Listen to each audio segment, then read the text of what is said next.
怎么样？想到好主意了？现在我只有一个主意。哎，那你快说呀！大家都在等着你的好主意呢。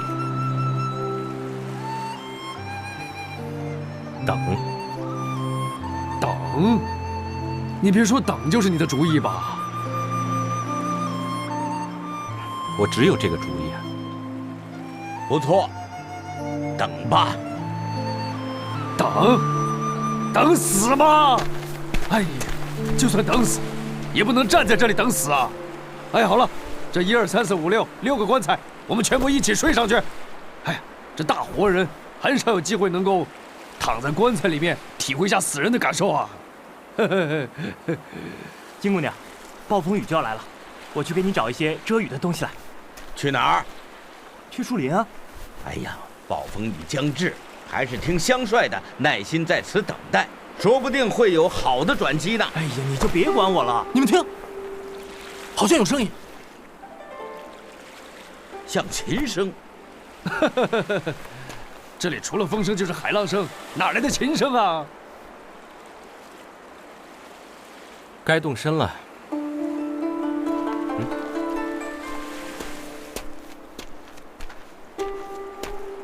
暴风雨就要来了，我家主人有请。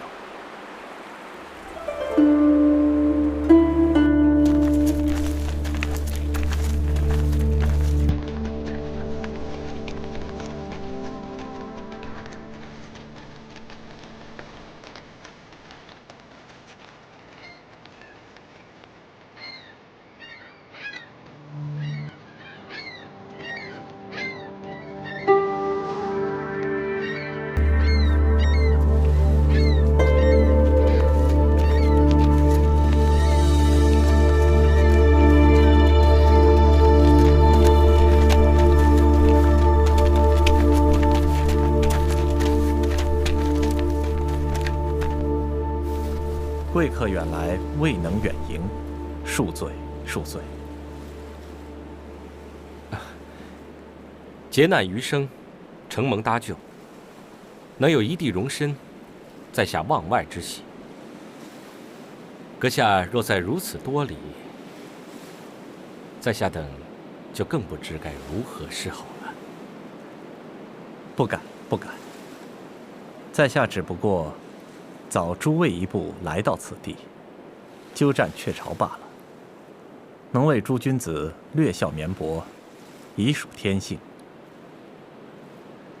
阁下若再如此多礼，在下也置身无地了。方才得闻妙奏，如临仙乐，只怕来得不巧，打扰了阁下的雅兴。听阁下所说，阁下想必妙解音律，少时定当请教请教。客气客气。诸位，请。请。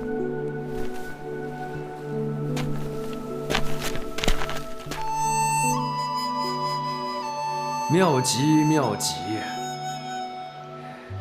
琴旁有酒，酒旁有琴，真是风雅之极。如能早闻雅奏，实在是不胜之喜呀。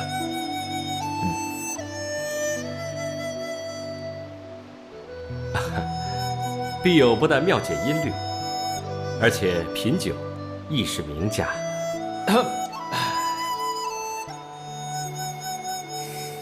实不相瞒，在下耳中虽然无琴声，却眼中有酒。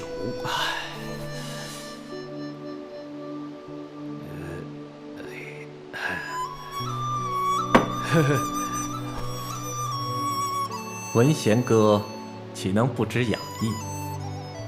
胡大侠故酒中之豪杰也，在下也早有耳闻。你认得我？恨未识经啊！你怎么知道我姓胡的？如果在下没有猜错，彩蝶双飞翼，花香动人间，能和楚留香把臂而行。当今之事，除了胡大侠、花蝴蝶，还能有谁？原来你认得的不是我，而是老抽抽。楚香帅大名早已仰慕，只恨始终缘牵一面。哎，你既然未见过他，你怎么认得出他就是楚留香啊？其实不瞒诸位，从诸位刚踏上这孤岛时，在下已知，就是不知是敌是友，亦没有前往相请。经过一天的观察，在下略知诸位的身份，怠慢之处，望请见谅。啊，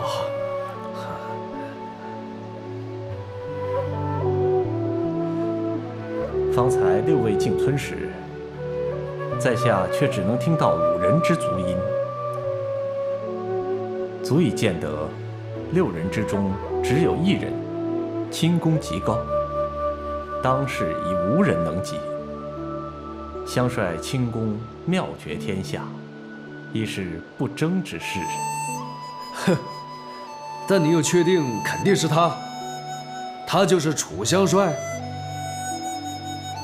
怒海孤舟，风雨江临，经此大难后，还能谈笑自若，潇洒如昔的放眼天下。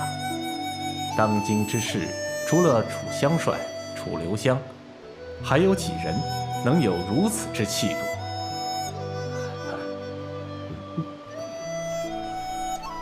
是以在下才敢冒认，请香帅勿怪。客气客气。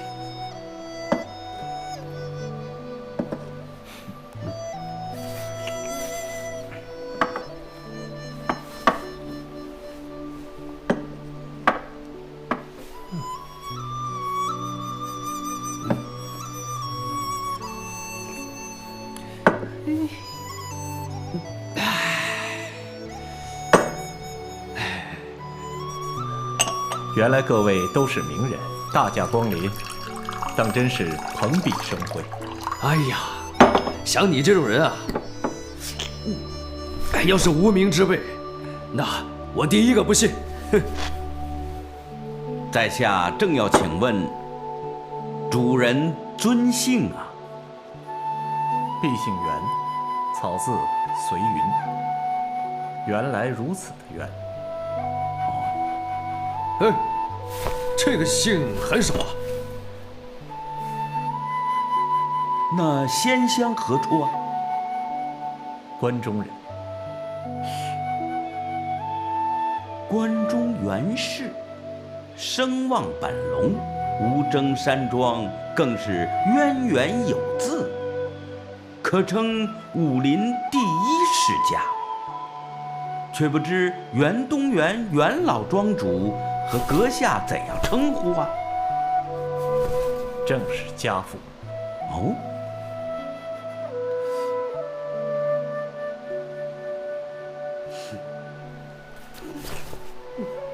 各位嘉客光临，在下方才却未曾远迎。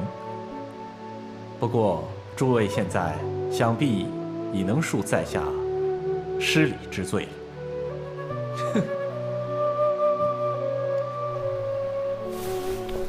但据我所知，这武林第一世家无争山庄的少庄主，3岁的时候害了一场大病，瞎了眼睛。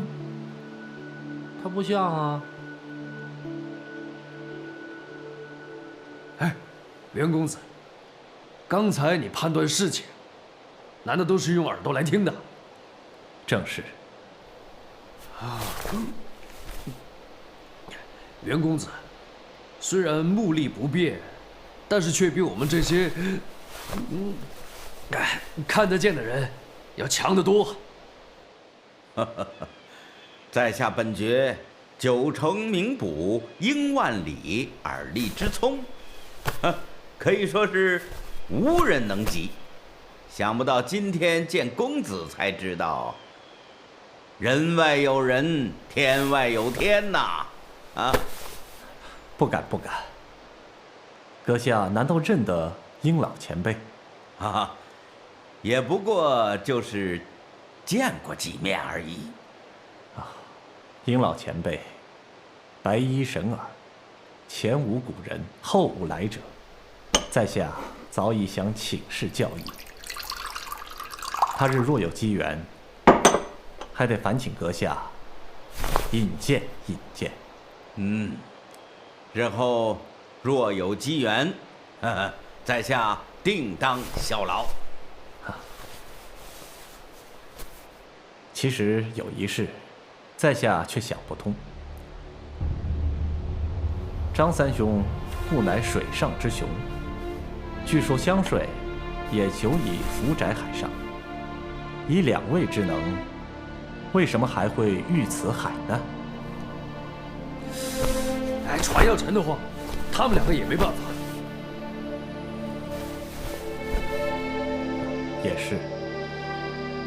不过，据在下所知，过去2日海上并没有风暴，那各位的坐船又怎么会突然沉没了？哎，如果知道它是怎么沉的话，我们也不会让它沉了。也是。灾变之声，多出无益。本来就有很多事，人不能预测的。来，喝一杯。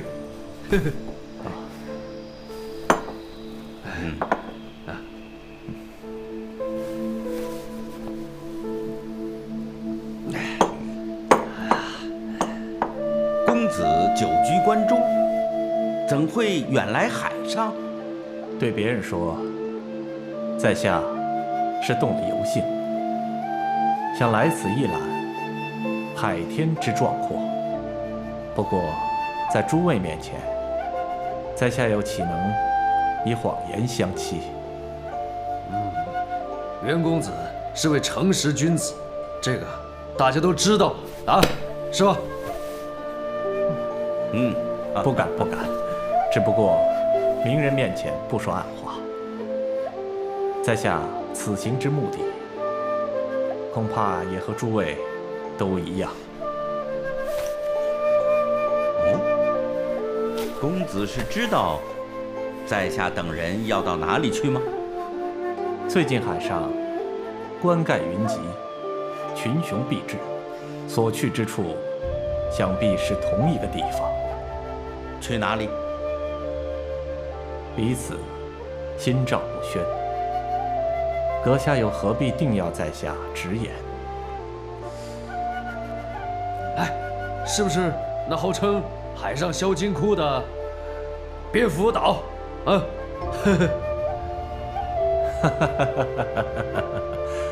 胡大侠果然快人快语。嘿，那好极了，好极了。那我们正好可以跟袁公子一起去蝙蝠岛，那就省事多了啊！先别高兴太早。袁公子既然要去蝙蝠岛，又为何在此呢？实不相瞒，在下的坐船5日前触礁，被迫弃船，船上所有的东西转移到岛上，所以在下的处境跟诸位一样。不过，在下已经叫人发出讯号，应该很快就会有人来迎接。啊，原来袁公子跟我们是同一处境啊！哎，那看来只能在这等了。到时候就等人来接我们吧。啊，呵呵。不是接我们，是接袁公子。到时候袁公子是否肯与我们同行，还不一定呢。哎呀，人家袁公子是个好客之人，绝对不会赶我们的。胡大侠好说。其实在下与诸位萍水相逢，也没想到竟能交得胡大侠这样的义气知己。来，喝一杯。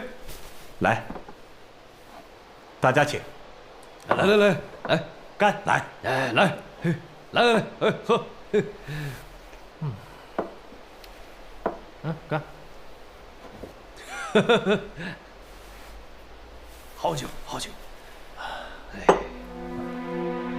来，再满上。你少喝点儿。老酒鬼。喝酒。来。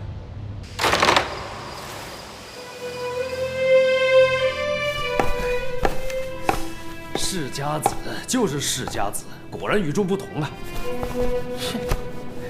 有什么与众不同啊？嘿，难道他的鼻子长在耳朵上面？我还懒得穿呢。切！就算是他没有鼻子，我也瞧着顺眼。哎，你瞧人家说话多客气啊，人家一表人才，哎，对我们多诚恳，比你强了180倍呀！这就叫王八看绿豆，对上眼儿了。嘿，你看这小子怎么说话的，像吃了辣椒炒狗屎，又臭又冲。喂，你说人家哪儿惹你了？他倒是没惹我，可是我就是觉得他讨厌。讨厌？他讨厌？他哪儿讨厌？就凭他说话那文绉绉、酸溜溜那个样子，我就讨厌他。我觉得他说的话不像是真话。不是真话，那你说人家是骗我们的了？你说来听听。说也说不出来，这就是感觉不对。哼，你这不是无理取闹吗？哎，就你可以坐上沉船，就你可以到达这里来，莫非人家袁公子是未卜先知，知道我们一定来这里吗？哎，老丑丑，我看你这个朋友啊，病得很重，病得真的很重啊。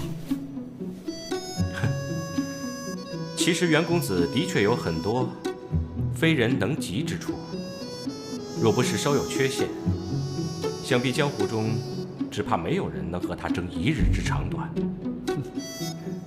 小气鬼，听到了没有？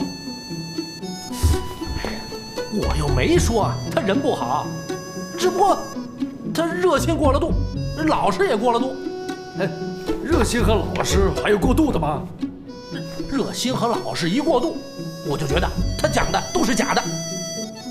哎呀，人家那是瞧得起我们，把我们当朋友，哪像你把天下人都当成不懂好歹、不分黑白的人。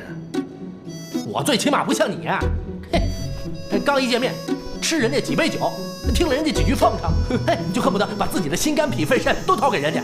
哎呀，做朋友嘛，就应该以肺腑相见、肝胆相照，哪像你这种小人呢？以小人之心夺君子之腹。嘿，你拿人家当朋友，哼，人家未必拿你当朋友。嘿，你就说吧，做朋友不像是捡豆子，没那么容易。哎，不知你有没有听过“白首如新，倾盖如故”。哎呀，怎么样？听过没有？不懂吧？我给你解释。就像有一些人，你已经认识了很久，哎，可到了白头的那一天呢，你们的交情还是和刚认识的时候一样。不过有些人呢，初相见，哎，就一见如故，就变为知己了。老酒鬼啊，学问越来越见长了你啊！那当然了。哎，再说了，这个骗人呢，也是要有目的的。可是呢，那人家袁公子啊，他论家世、论身世、论名声，他哪一点不比我们强啊？你说他贪图我们什么？也许他跟我们其中一个人有仇，那也说不准呢。哎呀，不对不对，袁公子他根本就没在江湖上混过，他也没认识几个人。你说他有什么仇家？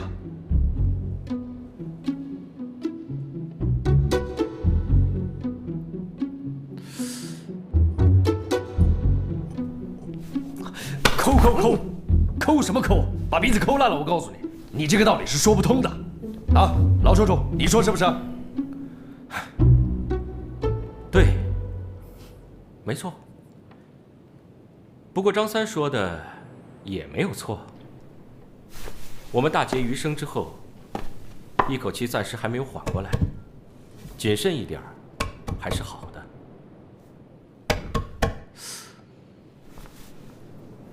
哎，这房子倒也规矩，既没有密道，也没有复壁，我都检查过了。你这小子，终于说了一句良心话。不过还有件事情，我觉得很奇怪。什么事？什么奇怪？这个小村落并不大，只有区8间屋子而已。没错。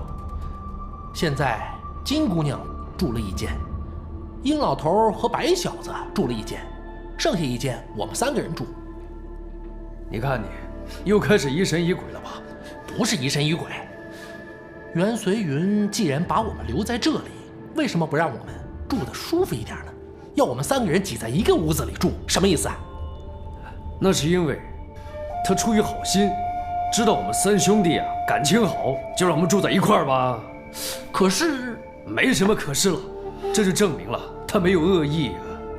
你想想，如果把我们分开住，那下起手来岂非更方便？难道你忘了丁峰他对付我们的法子了吗？可是其他5间屋子谁住了呢？那当然是袁公子住了。他一个人住得了5间屋子啊？那肯定有4间是空着的。绝对不是。为什么不是啊？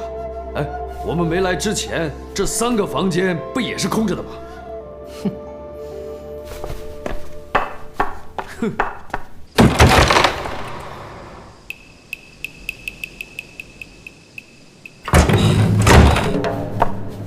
其他3间房可能是空房，但那4间绝对不会是空的。为什么？因为来的时候我已经检查过了，那4间房的房门都是从里面给拴住的。呵呵。哎呀，这有什么好奇怪的呢？房间本来就是让人家住的，也许里面有人住呢。哼，那里面住的人呢？从来都没有见过，就好像是他们干了什么见不得人的事。哎呀，也许里面住的是女人，他们就是怕有你这样的大色魔过来，所以就要把房门给紧闭，免得引狼入室啊。不对，不对，不对！袁随云自称是正人君子，像他这样的君子，怎么可能藏着女人呢？君子不是人呐！君子不可以喝酒，不可以喜欢女人呐！嘿，你有没有听过？窈窕淑女，君子好逑啊！所以你一直拿自己当君子了？没错啊，我胡铁花就是堂堂正正的大君子，还有我的好朋友老，睡着了。嘘，是不是？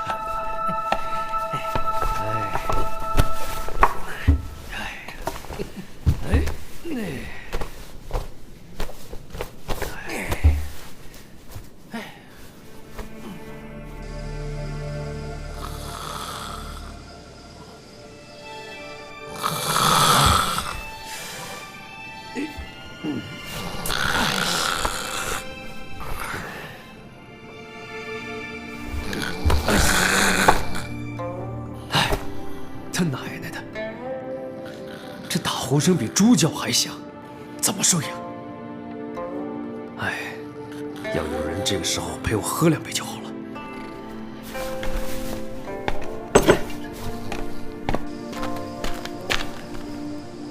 哎呀，不行，万一里面还住着袁公子的小妾，那岂不是很失礼？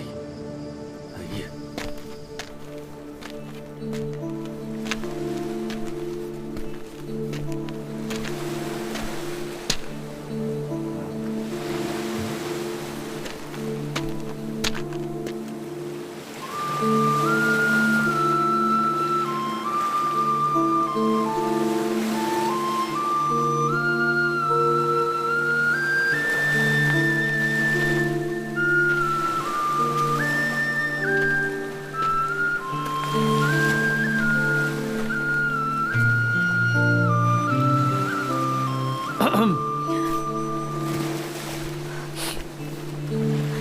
你这个人怎么总是鬼鬼祟祟的？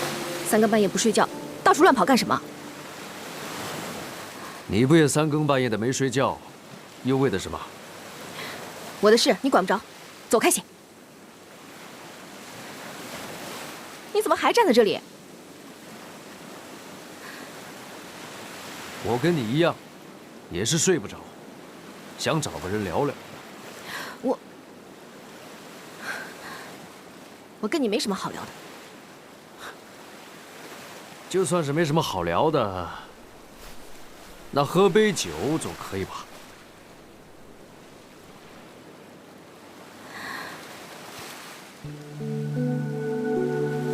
好，喝就喝。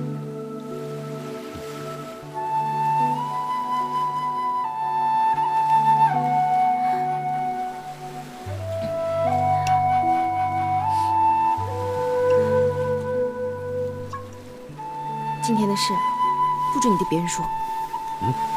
什么事啊？说什么？啊？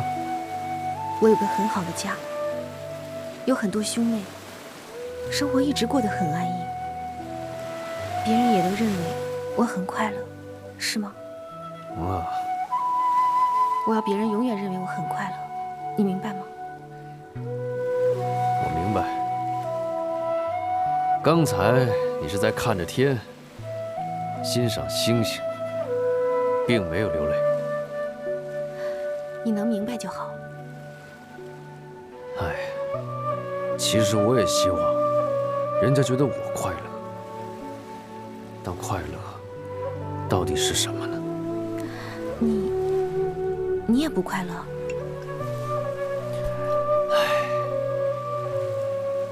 别人总是觉得我是个快乐的人，却往往内心里还是会觉得寂寞。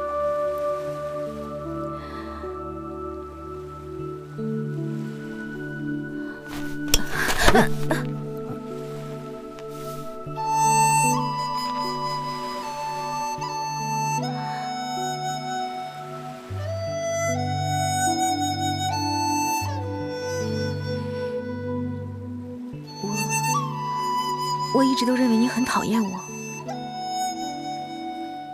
我也一直认为你很讨厌我。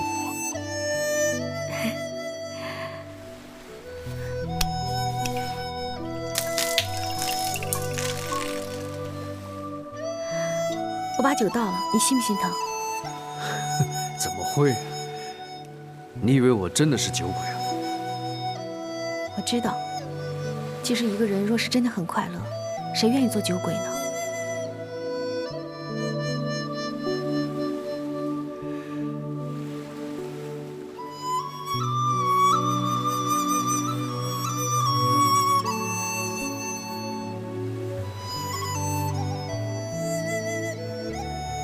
你知道吗？老臭虫，他自以为什么事都瞒不过他，其实还有好多事情，他根本就没办法想到。什么事？他一定就想不到你会如此温柔。他一定总认为我是个母老虎。其实，一个人若是真的很快乐，谁愿意做母老虎呢？哼，母老虎配酒鬼，倒真是天生的一对儿啊！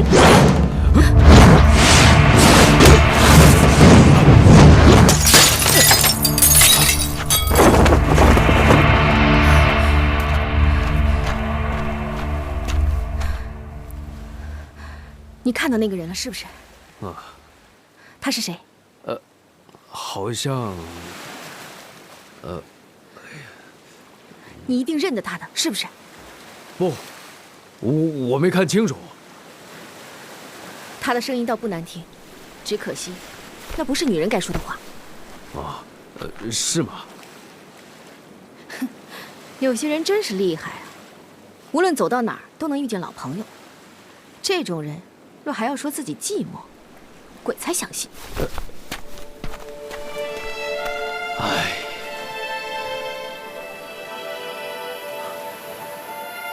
不会是他吧？他怎么会在这里？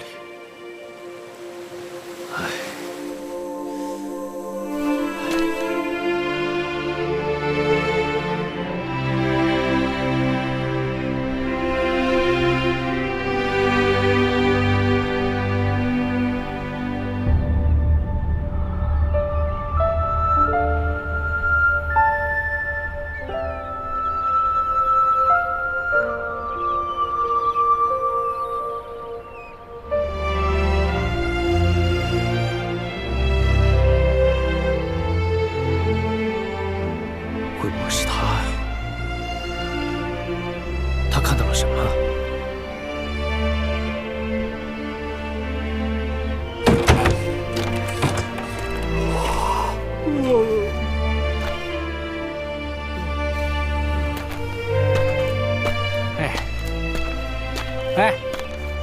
还以为你又去哪儿偷酒喝去了，没想到你还能那么清醒啊！哎呀，哎，一个人在这发什么呆呀你？你打呼比那死猪放屁还难听，我耳朵又不聋，能受得了吗？你吃错药了。这很多女人听不到我打呼的声音，那都睡不着觉。你挡什么挡？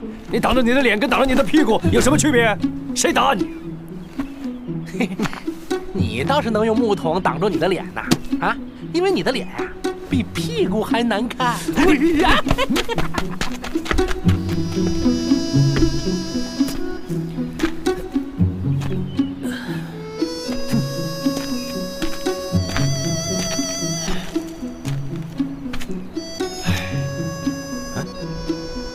你的脸色怎么这么难看啊？你以为就你好看，就你小白脸是吧？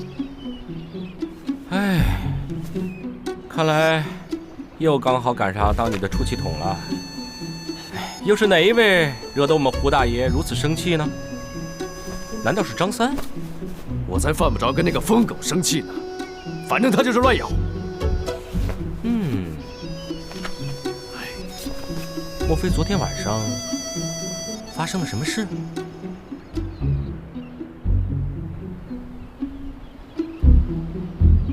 来，哎，这走啊！你要去哪里呀？那么究竟昨天晚上发生了什么事呢？我见鬼了！鬼？什么鬼啊？女鬼，大头鬼，女大头鬼。哎呀，酒鬼啊，你每隔1天2天就有女鬼来找你，看来女鬼还真喜欢找你啊。嗨，这次遇到的女鬼，你猜一辈子都猜不出来。难道那个女鬼我也认识？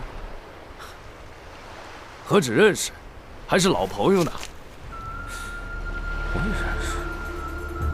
你不会又告诉我是高亚楠吧？哼，没错，就是高亚楠。高亚楠？他在这里干什么？你确定没有认错人？哎，绝对不会认错。要是别人的话，认错也不奇怪。可是高亚楠，他就算化成灰了，我也绝对不会认错。既然高亚楠在这里，想必枯梅大师也一定在这里。我也那么认为啊。我觉得他们应该跟那个袁公子是坐同一条船的。我想，他们的目的地也跟袁公子应该是一样的。那个老怪物脾气那么古怪，肯定是关上房门不见人。所以袁公子也知道他的脾气古怪，就没有给我们引荐了。哎，那么你遇见高亚楠，他有没有跟你说什么？你没说什么。啊，不对，他说了一句。哪一句啊？什么母老虎配酒鬼，倒是天生一对儿啊。母老虎？啊，谁是母老虎啊？哎，你觉得谁像母老虎，那谁就是母老虎喽。难道说的是金灵芝？哎，讲起金灵芝啊，你说它像母老虎的话，也不是完全对。这个母老虎啊，原来也有温柔的一面，你是怎么想也想象不出来的。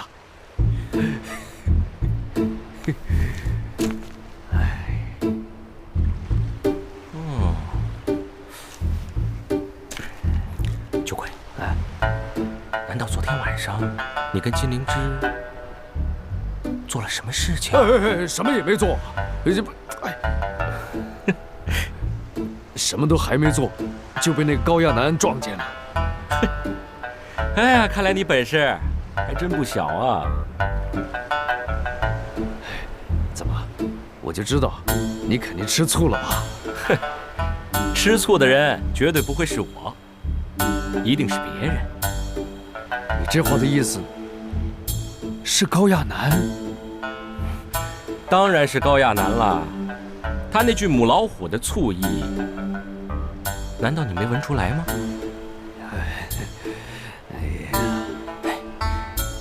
他还在吃你的醋，那么就表示他是很喜欢你的。哎呀，老实说，其实我也还没忘记他。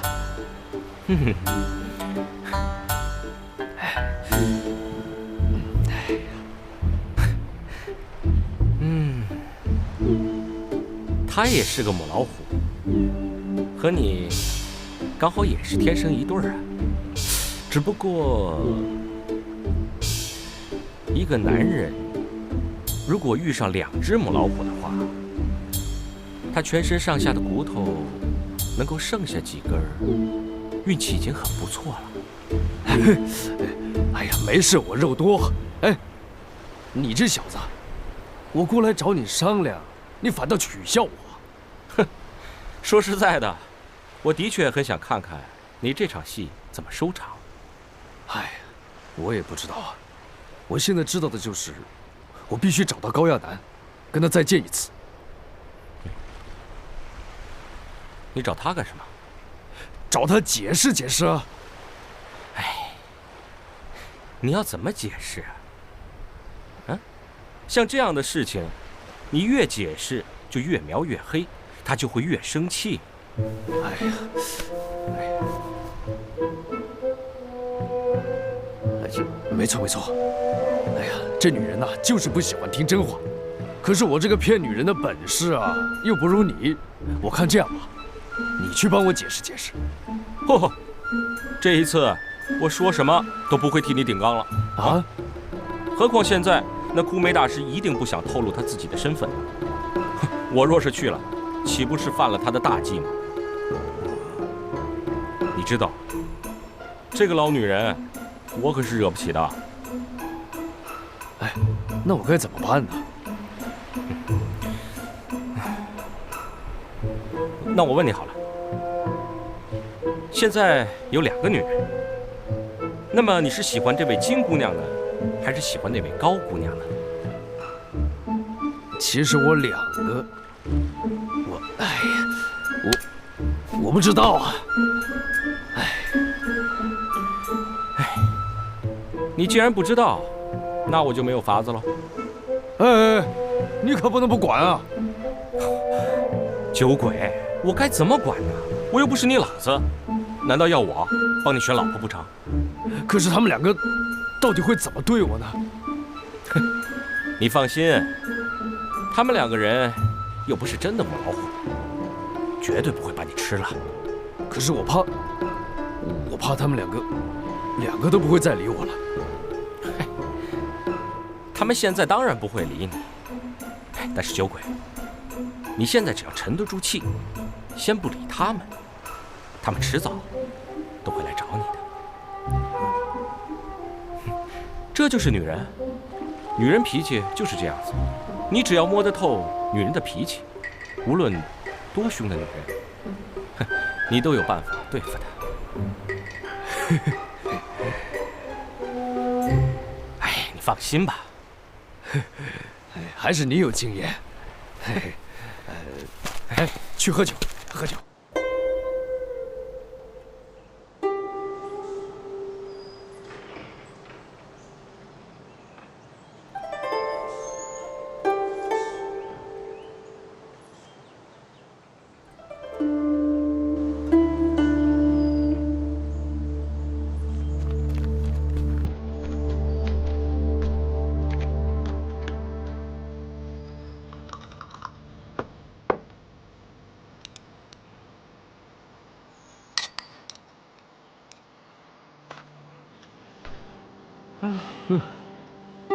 这个老臭虫果然说的没错，他真的是不拿正眼瞧我一下。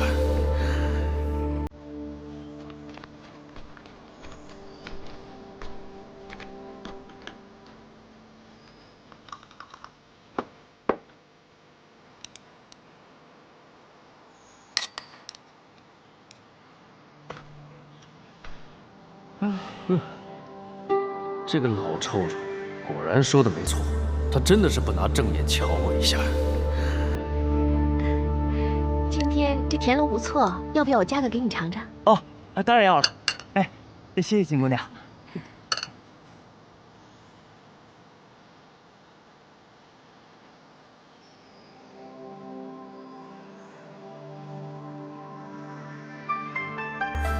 金姑娘，这个虾很新鲜的，尝尝，真的很棒的。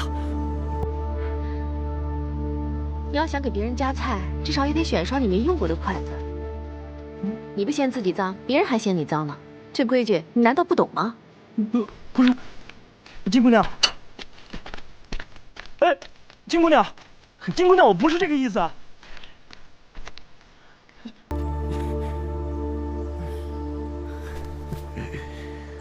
老酒鬼，你想不想吃烤鱼呀？当然想了。那要不要我烤给你吃？哎，行了，别恶心了。你能抓到吗？好，你等着。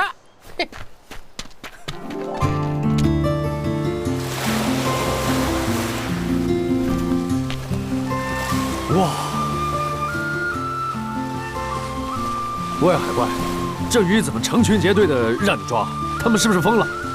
想不想知道？啊？别卖关子了，说吧。那就闭上嘴，听我给你指教指教。嘿，知道这些鱼游来游去的在干什么吗？我要知道就不问你了，说吧。说你聪明吧，你笨得要死。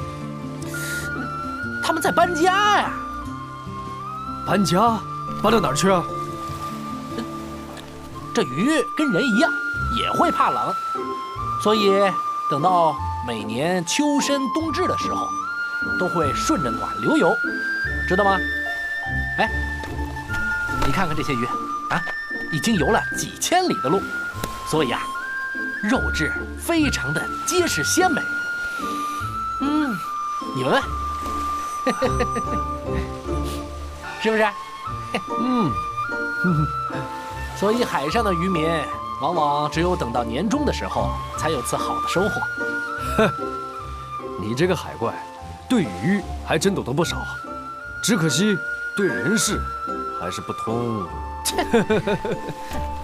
久闻张三先生派网捕鱼冠绝天下，今日一见，果然名不虚传，在下佩服佩服。渔夫，你很厉害。那边还有很多鱼，我去那边捕。够了，已经打那么多了，还打？知道你厉害了。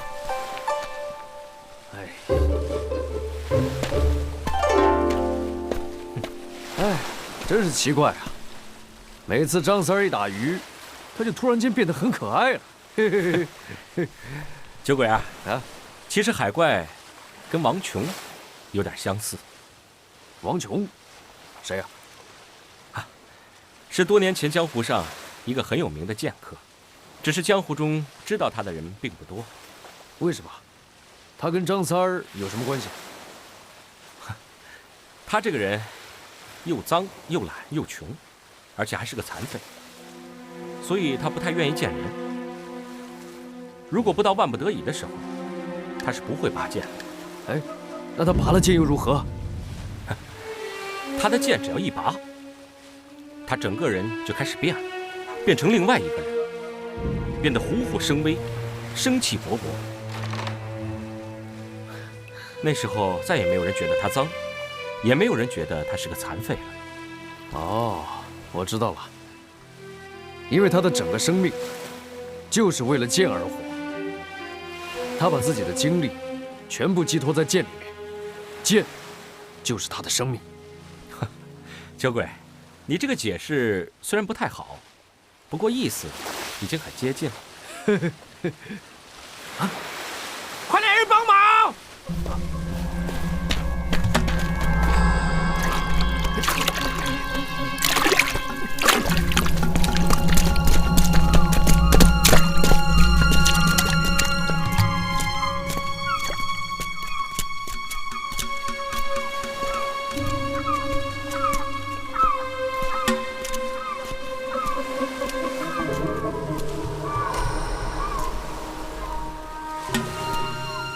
却不知张三先生今天打的是什么鱼？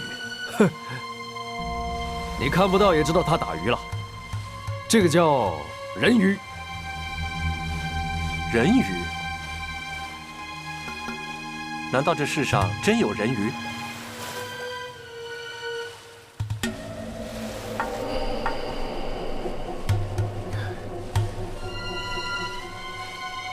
袁公子，不是人鱼，是鱼人，是女人。哦，那是死是活？你自己过来看看不就知道了？肯定是活的，世上哪有那么漂亮的死人呢？哎呀，这个，袁公子，看来还是要劳烦你了。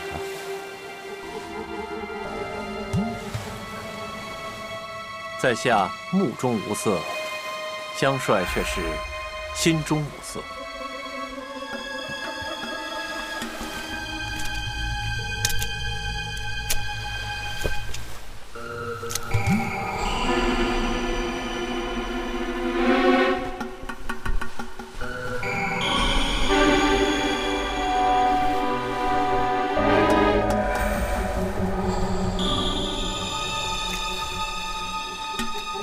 死了，连呼吸都没有。怎么了？没气儿了。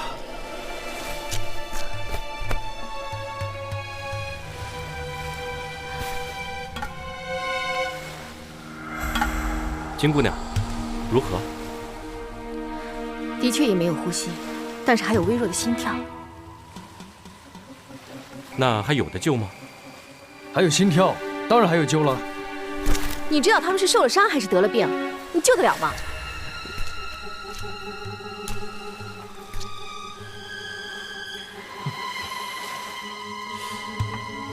我现在奇怪的是，他们究竟是谁？为什么会出现在这个岛上？这些事情，回去我们再慢慢研究也不迟。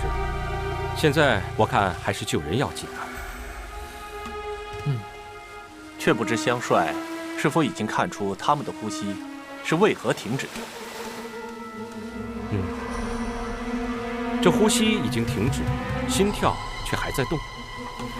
我倒是从来都未曾见到过呀。也许他们是故意屏住呼吸呢。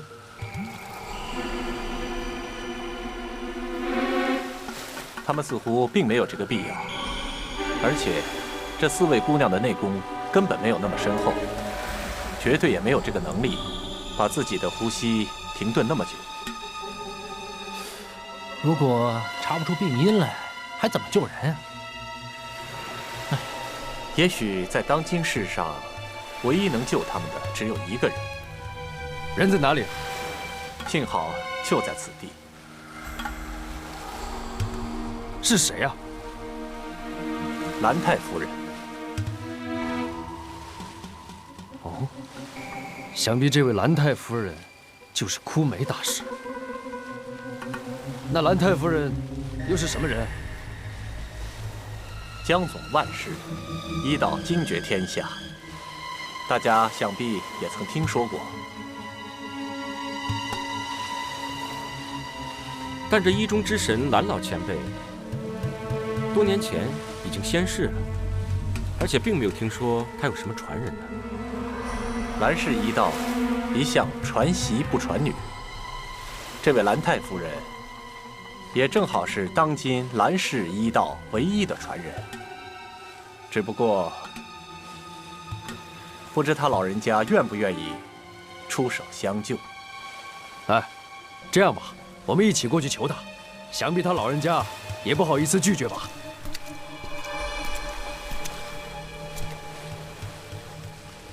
这件事情，家师都已经知道，就请各位先将4位姑娘带下去吧。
对这件事倒是蛮热心的嘛。我本来就很热心的。哼，救的若是男人，只怕你就没这么热心了吧？我要是这样的男人，你为什么还来找我？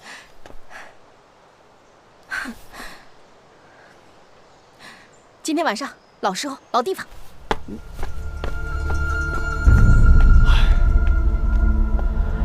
难怪江湖上有句真言：没有女人就冷冷清清，有女人就鸡犬不宁啊！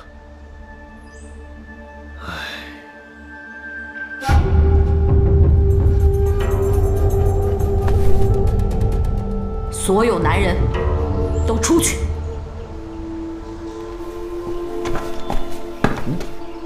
要不进来看，干什么鬼鬼祟祟？你说什么？你说什么你啊？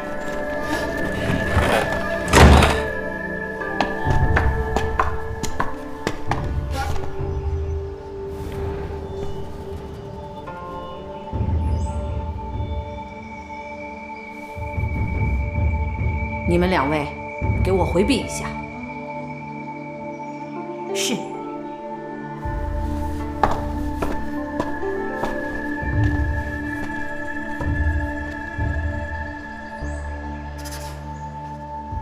袁公子，不知你是否已经将此岛上的四周全部都探查过了呢？在下来此地，时间尚浅。虽然已将四周环境安排下人探查，不过毕竟此岛占地甚广，南边更是山林密布，悬崖陡峭，实难一窥此岛全貌啊。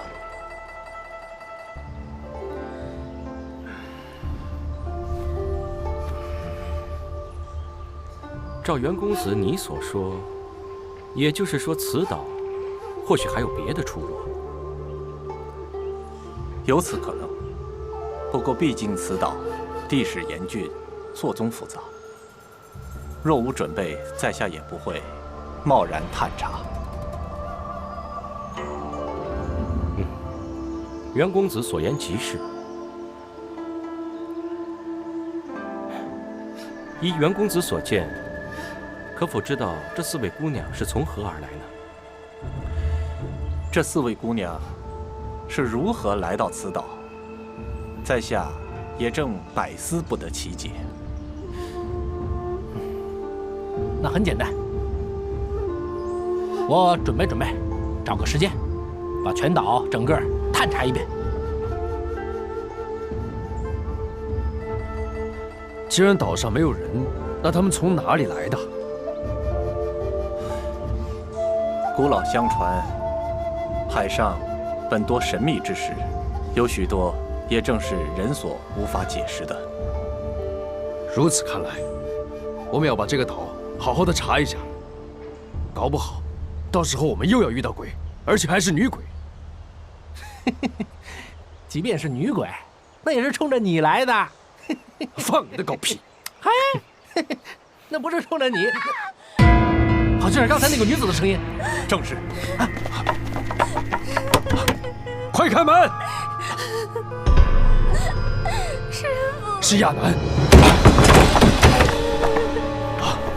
师傅，师傅。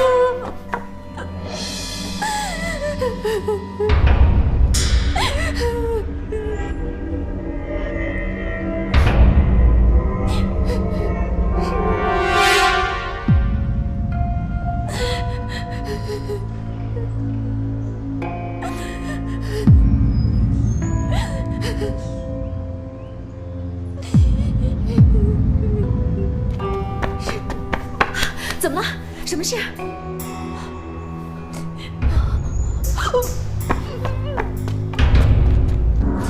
这里到底发生了什么事？血腥味怎么这么重？兰太夫人呢？难道她……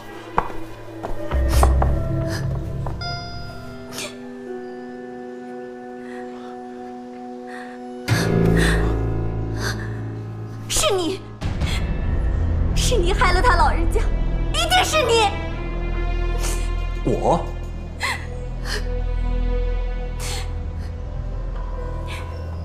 这件事从头到尾都是你的阴谋圈套，你拿命来吧！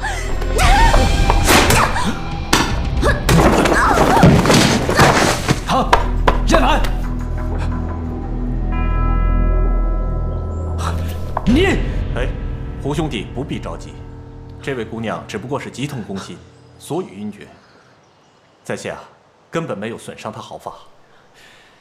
究竟是不是你的阴谋？直到现在为止，在下也不知道这里到底发生了什么事情。那你方才为何要默认？在下没有默认，只不过不想辩驳而已。为什么不辩驳？男人若想和女人辩驳，岂不是自找麻烦？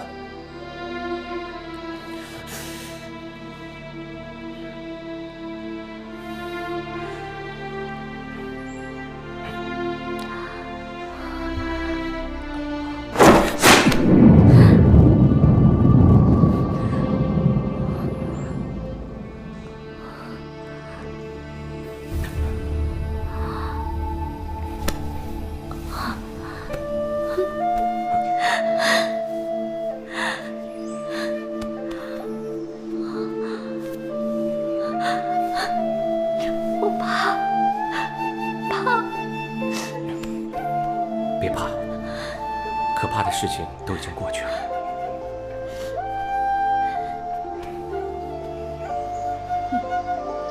他们也休想活命。我师父临死前已经为自己报了仇。哦，他们得手后，立刻就想逃，却未曾想到，我师父近年已经练了摘心手。摘心手。他老人家觉得，江湖中恶人越来越多，练这门武功，正是专门为了对付恶人用的。这套摘心手武功，乃是华山派第4代掌门辣手仙子华琼凤所创的。不过，他老人家在晚年也觉得这种武功实在是太狠辣，所以也严禁他的门徒再练。至今这套武功失传已久，倒不知令师是怎么样得到其中心法的。兰台夫人是华山派枯梅大师的方外至交，难道袁公子没有听说过吗？摘心手确实是一套十分狠辣的武功，不过用来对付江湖上的一些不孝之徒，却是再好不过了。真是以其人之道还治其人之身。倘若他老人家事先没有学会这种武功的话，我想只怕他们现在都已经逃跑了。若是他老人家用别的武功，难道就杀不了他们？现在武林之中的武功，大部分都是以内力为基础，才能发挥威力。他当时已是身受重伤，怎么还提得起真气呢？不错。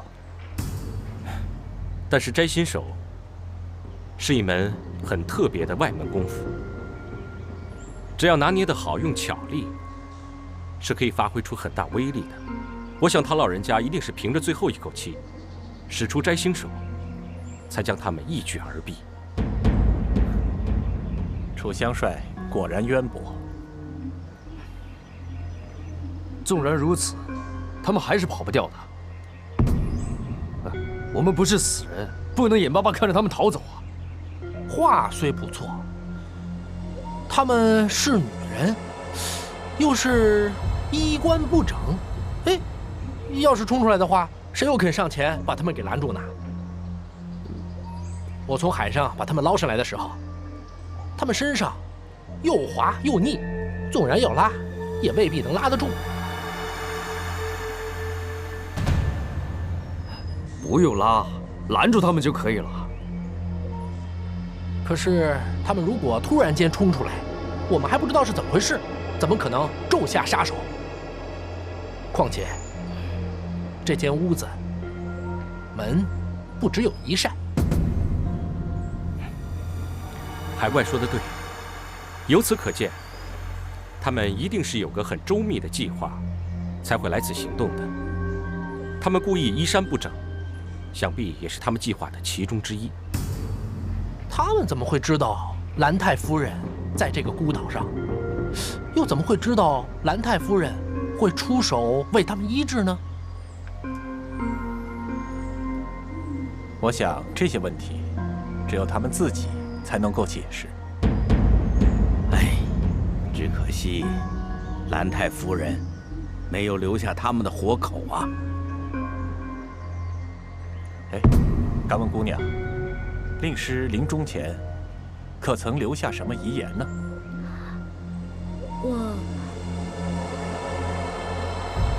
我不知道。不知道。我一看到血就晕过去了。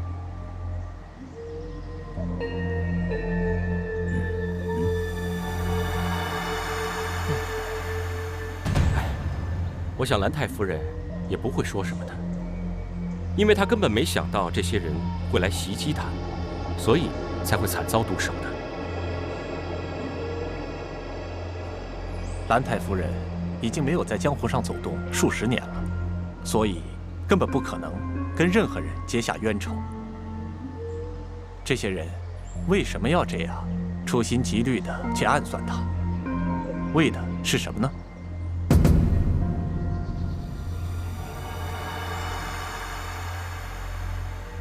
无论如何，这秘密总会有揭穿的那一天。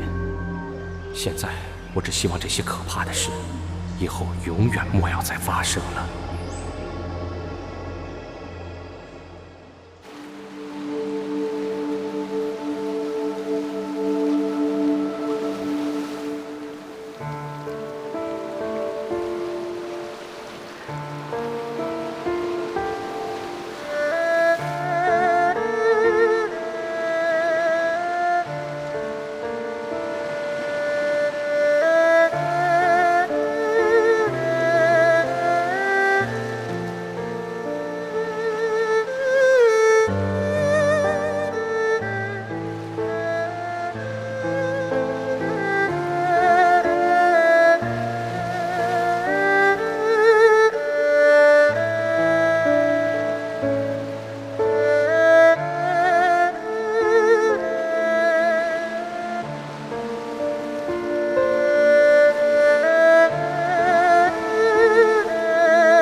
华真真这是为了什么？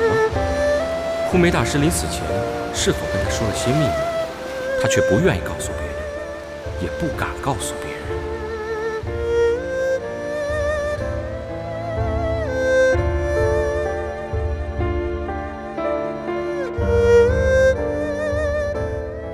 哎，老施主，现在总可以好好说了吧？说什么？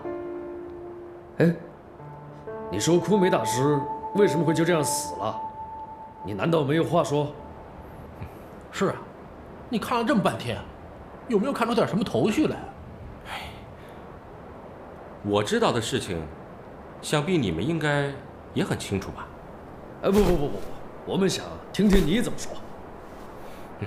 那好吧。第一，那些行凶的采珠女，绝对不会是主谋。这我知道，那主谋是谁呀？主谋是谁，我暂时也想不出来。不过他一定知道，那兰太夫人就是枯梅大师。这一点我也知道，他们想杀的人就是枯梅大师。这枯梅大师和兰太夫人都有一个共同点，就是他们已经很久没在江湖行走了，而且昔日的仇家也早已经都死光了。所以事情的关键就是袁随云他说的那句话，到底他们为什么要杀他？动机在哪里？海怪，酒鬼，这杀人的动机不外乎就那么几种：金钱、仇恨和情感。我想这几点，枯梅大师应该都不会有所牵扯吧？对呀，枯梅大师既没有仇家，也不是有钱人，更不会牵扯到情爱的纠纷呢。所以枯梅大师既然不会牵扯到这几点，剩下来的就只有一个理由了。什么理由？就是那个凶手，他知道，如果他不杀了枯梅大师，枯梅大师就会杀了他。哦，那就是说这个凶手就是出卖清风13世秘密的人。所以那个人就肯定在蝙蝠岛上面，是吗？没错。所以那个凶手肯定知道兰太夫人就是枯梅大师，而枯梅大师此行就是为了去揭穿他们的秘密，所以他才先下手为强，不惜任何代价，都不让枯梅大师活着上蝙蝠岛去。既然如此，他们肯定知道我们是谁，为什么不一起把我们全杀了？也许他们觉得要杀了我们，并不是一件容易的事。也许他们觉得我们武功很高，也许他们觉得我们人多势众，也许……哎呀，好了，哪来那么多也许？老丑丑，你说。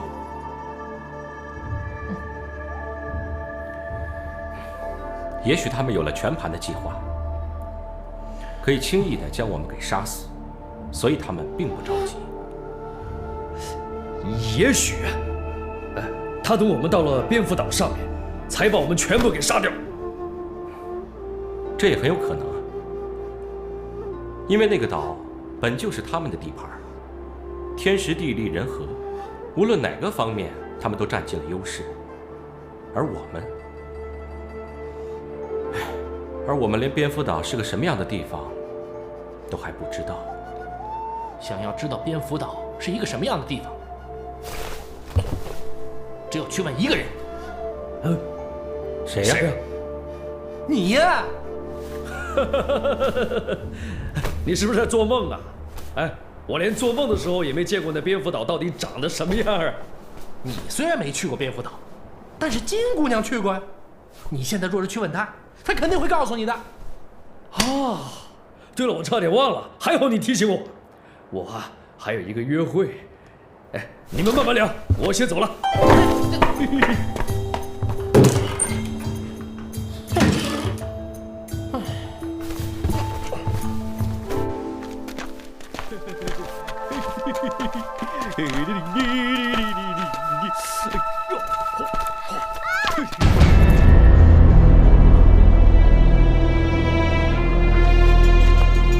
莫非是金灵芝？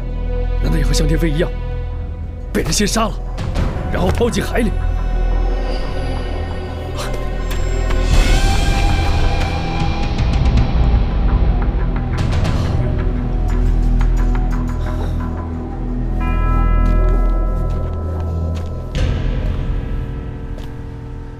我是不是来迟了？刚才你有没有听到有什么东西掉进水里？是什么？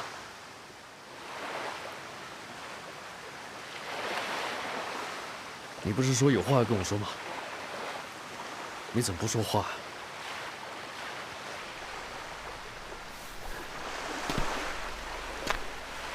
其实无论什么事情，你都可以跟我说。那个高姑娘，其实我跟她是一点关系也没有。我跟他只不过是……只不过是什么？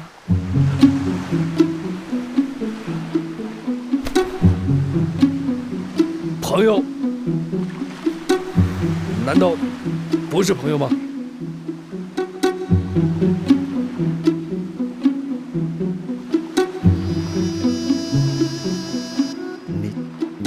你一直在这里啊？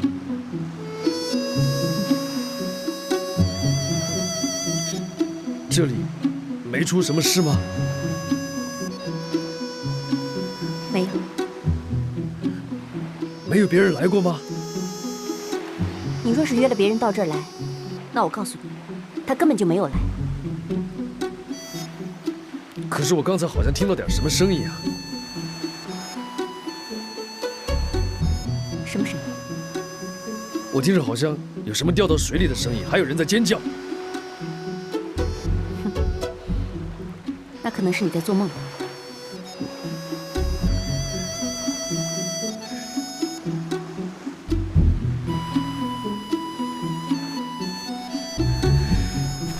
哎，来，你这是干什么？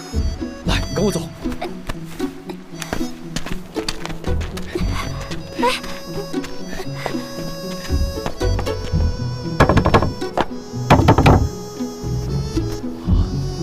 金灵芝不在房间，他们会真的出事了吗？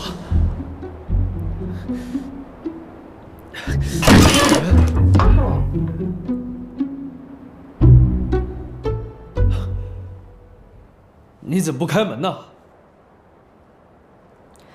三更半夜的，你为何要来敲我门？难道你一直都在这里没有出去吗？到哪里去？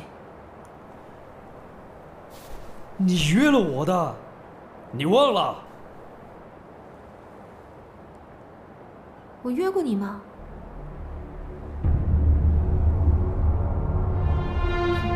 我根本就不记得。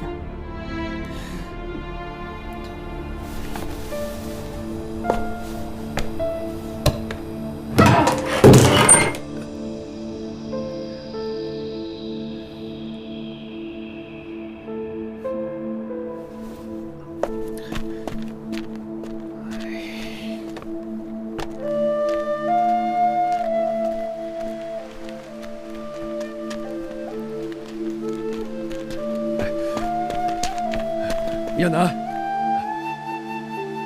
对不起，我错了。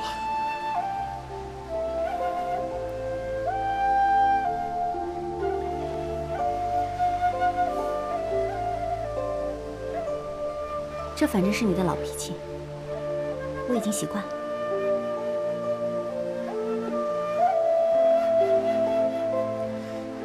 唉，其实你也不用太难过。女孩子们说的话，本就不应该算数的。也许他并不是故意要骗你的，只是觉得好玩而已。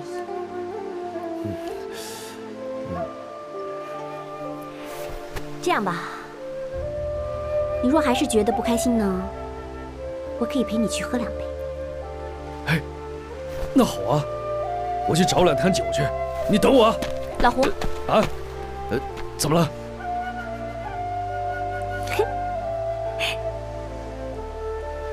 你还跟7、8年前一模一样，一点都没有变。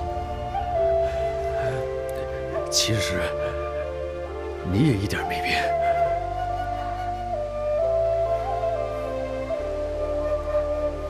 我变了，我变老了。没有。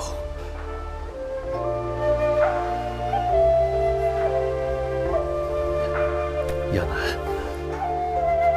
我们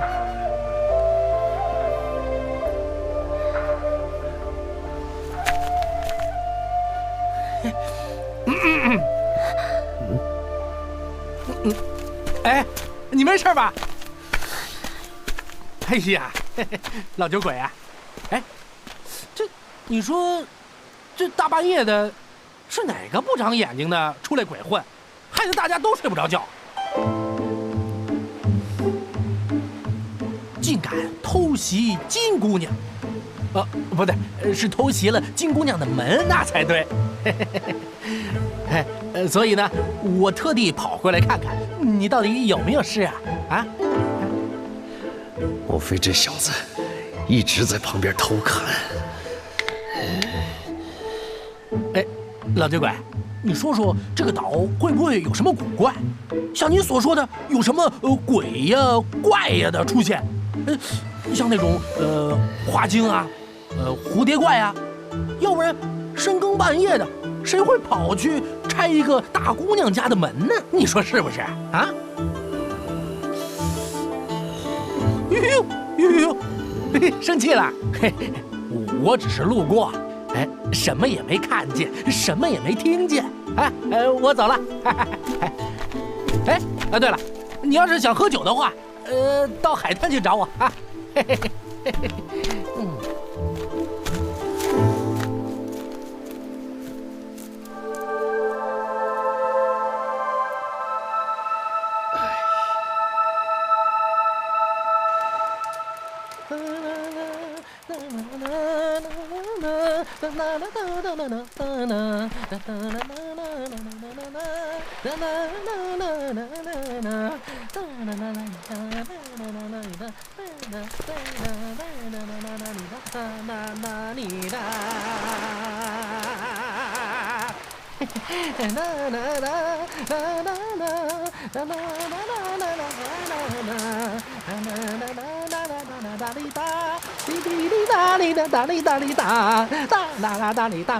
喂，你唱够了没有？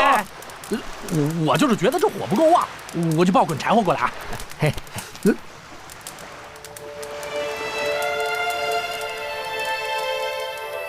香帅，他们怎么了？没事，反正不关我们的事儿。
见鬼了！南面山崖上有鬼火啊！